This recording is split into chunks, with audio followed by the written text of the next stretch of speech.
There is something about a funeral that crystallizes a person. The many dimensions of their lives, their struggles, their strivings, their relationships, all are held up and out. You see what they meant to different people, who they were when they were young, who they were as a professional or a parent, the sort of spouse they were, the sort of spouse or parent they wished they could have been, the ways they touched the world, saw the world.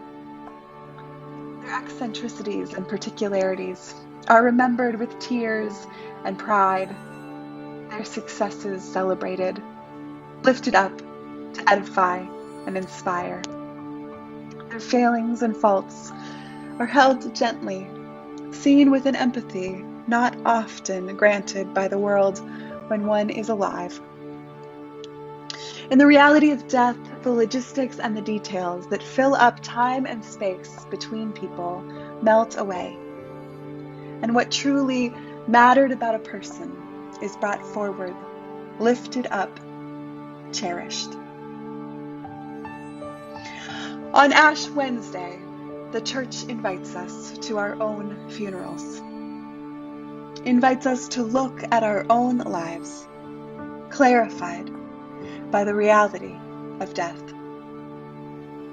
It invites us to put aside the logistics and superfluous details that so often fill up our time and space, to go into the inner room of our minds and our hearts and look at the dimensions of our lives.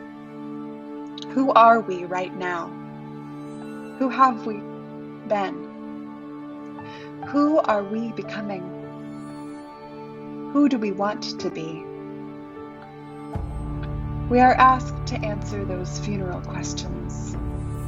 How are our lives edifying, lifting up those around us? We are asked to hold our failings and faults ever so gently and to look at them and see if there are parts of ourselves that we wish to give over to God's molding.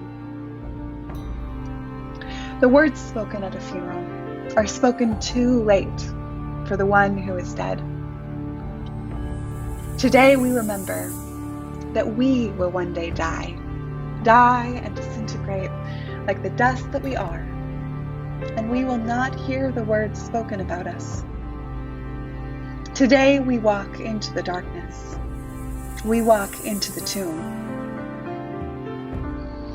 But let us also remember, here at our practice funerals, that today we are not dead, that God created life in us from dust itself, and that God can do that again and again in our lives. We remember that there is still light and life, change and transformation possible within us. Let us walk into the darkness of the Lenten season, walk into our tombs. For God works even in the face of death itself, even in the dark of the tomb, even within you. At this time, I invite you to remember your death and to remember the new life that God promises. And mark yourself with a symbol of your remembrance, taking your thumb, putting it into water or just into the holy air all around us, and mark your forehead with the sign of the cross.